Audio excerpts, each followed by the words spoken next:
You ask Tiger to solve. This deals with linear equations with one unknown. The final result is y equals -3. Let's solve it step by step. Isolate the y. Divide both sides by -5. Cancel out the negatives.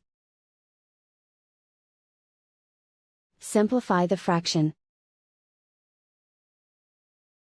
Move the negative sign from the denominator to the numerator. Find the greatest common factor of the numerator and denominator. Factor out and cancel the greatest common factor. And so the final result is y equals -3.